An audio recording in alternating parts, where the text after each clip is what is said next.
नमस्कार दोस्तों। कोई पाप धुल रहा था, कोई साजिश रच रहा था, कोई झूठ बोल रहा था, कोई बर्बादी कर रहा था, कोई बना रहा था तो कोई बिगाड़ रहा था, कोई बच्चे पैदा कर रहा था तो कोई मौत को गले लगा रहा था।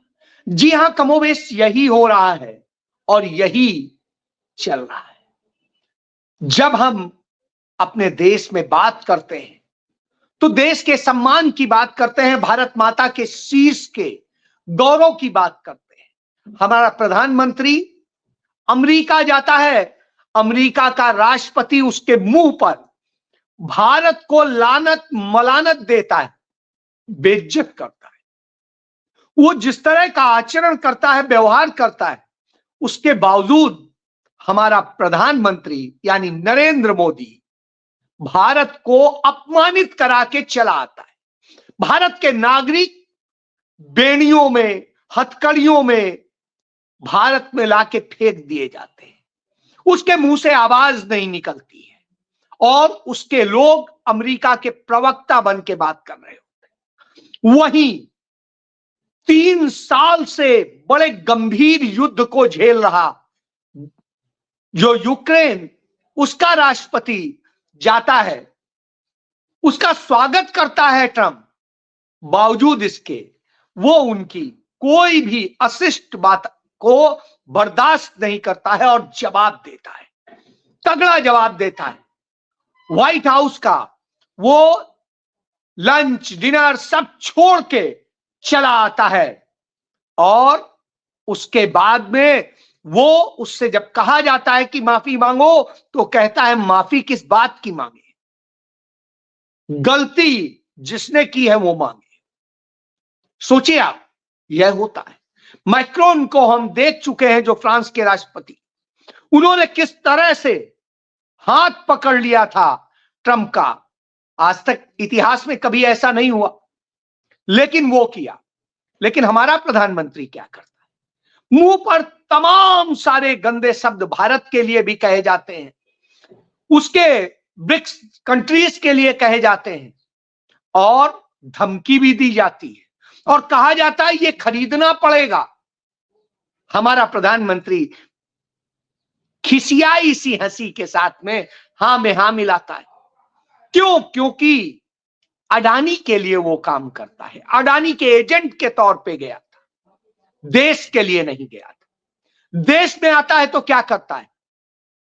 वो संबोधित कर रहा था और कह रहा था कि लुटियंस जोन, जो जहां पर उसका खुद का भी बंगला है पिछले 11 साल से, वहां पर वो कहता है लुटियन जमात और खान मार्केट गैंग से मैं हैरान हूं। कहता है कि 10 साल पहले जो होता था, शहर में शादी होती थी तो 10 से ज्यादा लोगों के नाचने पर दूल्हे समेत सबको गिरफ्तार कर लिया जाता था। अरे सबसे बड़ी बात, जब वो इस तरह की बात करता है और कहता है कि ये होता था और मैंने इसको ये कर दिया, शर्म आती है इतना बड़ा झूठ बोलते हुए। इत्तेफाक से मेरी भी शादी 2014 के पहले हुई, मेरे तमाम जो भाई हैं उनकी भी शादी हुई और तमाम शादियों में मैं हिस्सेदार था। 100 से अधिक लोग थे, तमाम नाचते गाते लोग थे। कभी ऐसा नहीं हुआ, किसी ने नहीं रोका। लेकिन कोई भी झूठ बोलना, कोई भी ये फैलाना, यही शायद नरेंद्र मोदी की नीयत है। और यही वजह है कि भारत का मीडिया यानी गोदी मीडिया जेलेंस्की को कह रहा है उसने ये गलत कर दिया, उसने वो गलत कर दिया। अरे जिसने अपने राष्ट्र का सिर ऊंचा रखा, अपने सुख को नहीं देखा और उसने राष्ट्र को सर्वोपरि रखा, वो कैसे छोटा हो सकता है? वो तो सर्वत्र बड़ा है। तो सब आप कहेंगे फिर क्या हो रहा है? फिर हो ये रहा है कि इस देश के अंदर नफरत फैलाई जा रही है। और नफरत कैसे फैलाई जाती है, इसका उदाहरण एक कुशीनगर में आपको देखने को मिला। एक 26 साल पहले बाकायदे नक्शा पास करके नियमों के तहत अपनी जमीन पर एक मस्जिद बनाई गई थी। उस मस्जिद को में 23 साल से नमाज पढ़ी जा रही थी, 24 साल से, और उसके बाद में उसे ढहा दिया जाता है अवैध बताकर। अवैध कैसे हो सकती है? बगैर कोई सुनवाई नहीं, कुछ नहीं, सिर्फ नफरत से भरे और झूठ बोलने वाले गैंग यही करते हैं। तो नरेंद्र मोदी योगी का गैंग इस तरह के काम करता है और कहता है हम सर्वजन हिताय सर्वजन सुखाय की बात करते हैं, हम वसुधैव कुटुंबकम की बात करते हैं, हम स्वामी विवेकानंद को आदर्श मानते हैं। स्वामी विवेकानंद जो कहते थे वही शायद पढ़ लेते तो मुझे लगता है कुछ पता चल जाता। बहरहाल पढ़ना लिखना तो उनके बस का है नहीं, क्योंकि ये वही है इलाका है जहां पर नरेंद्र मोदी ने आकर के यह ज्ञान दिया था कि संत कबीर नगर में कि यहीं पर कबीरदास जी, गुरु गोरखनाथ जी और गुरु गोविंद सिंह, गुरु नानक देव जी एक साथ बैठ के चर्चा करते थे, जबकि सब में शताब्दियों का अंतर है। ऐसी स्थिति में आप ये समझ लीजिए कि कितना झूठा हमारा प्रधानमंत्री है या ज्ञानहीन हमारा प्रधानमंत्री। तो जब यह हो रहा होता है तो निश्चित रूप से आता है कि इस तरह के प्रधानमंत्री के हाथ में हमने अपना भविष्य सौंप दिया है। जो अमेरिका जाता है तो पहले एलन मस्क के यहां मत्था टेकता है जाकर के, और उसके यहां जब मीटिंग करने जाता है तो आपने देखा होगा कि एक तरफ तो भारत के सारे नीति निर्धारक बैठे हुए थे, चाहे भारत का विदेश मंत्री हो, चाहे भारत का मुख्य सुरक्षा सलाहकार हो या और तमाम सारे लोग हो। दूसरी तरफ एलन मस्क के तमाम सारे बच्चे और उनकी नैनियां बैठी हुई थी। अब आप सोचिए उनके साथ में बैठ के कौन सी चर्चा नरेंद्र मोदी भारत का फ्लैग लगा के कर रहा था, तो आप ये समझ सकते हैं। बहरहाल एलन मस्क के लिए खुशी की बात यह है कि वो 14वें बच्चे के भी बाप बन गए। अब उनका 14वां बच्चा भी पैदा हो गया है और यह खबर उन्हें मिल गई तो बड़े खुशी थे, इमोजी शेयर कर रहे थे। बहरहाल वो तो 14वें बच्चे की खुशी कर रहे थे। हमारे देश में 145 करोड़ की आबादी की बात नरेंद्र मोदी कहते हैं और 145 करोड़ का सिर शर्म से झुकवा आते हैं। वहां पर डोनाल्ड ट्रंप यह भी कहते हैं कि भारत में जो चुनाव ईवीएम से हो रहा है वह गलत है, कंप्यूटर कभी सही नहीं हो सकता है, इसलिए बैलेट पेपर पर ही चुनाव होना चाहिए। इसी बात पे हरियाणा के पूर्व मुख्यमंत्री भूपेंद्र सिंह हुड्डा का एक इंटरव्यू आया और उस इंटरव्यू में उन्होंने कहा कि हमें जनता ने नहीं हराया है, हमें मशीन ने, मनी ने और मैनिपुलेशन ने हराया है। कैसे? उन्होंने इसको भी बताया कि किस तरीके से कांग्रेस पार्टी को 39.09% वोट मिले थे जबकि भाजपा को 39.94% वोट मिले थे, यानी 0 पॉइंट समथिंग वोट का हेर फेर हुआ था, कोई बड़ी चीज नहीं थी। और इसको किस तरह से किया गया, क्या खेल किया गया, इस बारे में उन्होंने विस्तृत जानकारी दी। उन्होंने बताया कि किस तरीके से जो बैलेट पर चुनाव हुआ था उसमें 90 में से 76 सीटों पर कांग्रेस पार्टी जीती थी, यानी जहां जहां बैलेट से हुआ 76 पर जीती और जहां ईवीएम से हुआ कांग्रेस हार गई। यानी पूरे खेल को वो डिफाइन कर रहे हैं कि किस तरीके से हुआ, जबकि बैलेट का जो चुनाव हुआ वो सरकारी लोग जाके करा रहे थे, तब यह स्थिति है। तो इसका मतलब है कि पूरा खेल कहीं और छिपा हुआ है। कांग्रेस से लोग नाराज नहीं है, लोग तो भाजपा को खत्म करना चाहते हैं, लेकिन मशीनी जो कब्जा किया गया है, पूरी चुनाव मशीनरी पर कब्जा, उसके बूते, पैसे के बूते और तमाम चीजों के बूते ये खेल किए गए और इस तरीके से खेल हुआ है।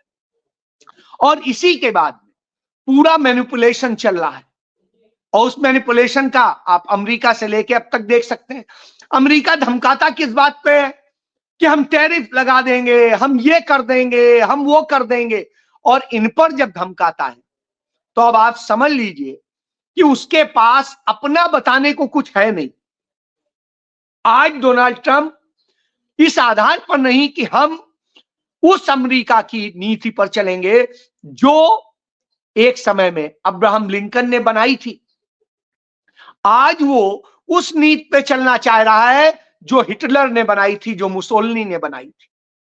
तो यानी आप समझ सकते हैं, क्योंकि डोनाल्ड ट्रंप के पिता हिटलर के राज में वहां नाई थे और उनकी सेना के नाई से आप और क्या उम्मीद करेंगे। तो वही चीज वो कर रहे हैं। बहरहाल इतना सब होता है, लेकिन कांग्रेस पार्टी अपनी चीजों को सुधारने के लिए काम कर रही है। इसको लेके हुड्डा ने बताया कि कैसे Rahul Gandhi grass root level पर चीजों को पूरा सिस्टमैटिक बनाने का काम कर रहे हैं, जिससे आने वाले चुनावों में यह गड़बड़ी संभव न होने पाए। हमारी टीम हर पॉइंट पर अलर्ट हो और चीजों को लेके इमीडिएट एक्शन शुरू हो जाए, और इसकी लड़ाई की पूरी तैयारी हो रही है। और इसके लिए राहुल गांधी की टीम बहुत सिस्टमैटिकली काम कर रही है। जो टेक्नोक्रेट्स हैं उनके साथ मिलकर काम कर रही है और दुनिया के तमाम विशेषज्ञों से मदद ली जा रही है।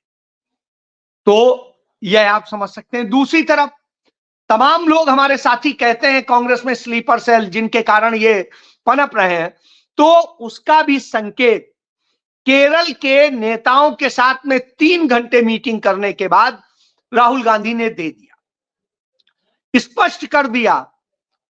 वहां की जो प्रभारी है दीपा दास मुंशी, उन्होंने प्रेस कॉन्फ्रेंस में यह बात कह दी कि कैसे कि जो भी पार्टी के खिलाफ जाएगा, उसकी नीतियों के खिलाफ जाएगा, उस पर एक्शन होगा, हम उसे छोड़ेंगे नहीं। बगल में खड़े हुए थे शशि थरूर, जो तमाम पार्टी लाइन से अलग बोल रहे थे। जब नरेंद्र मोदी भारत की भद्द पिटवा करके अमेरिका से आते हैं, तब वो उनकी प्रशंसा कर रहे थे।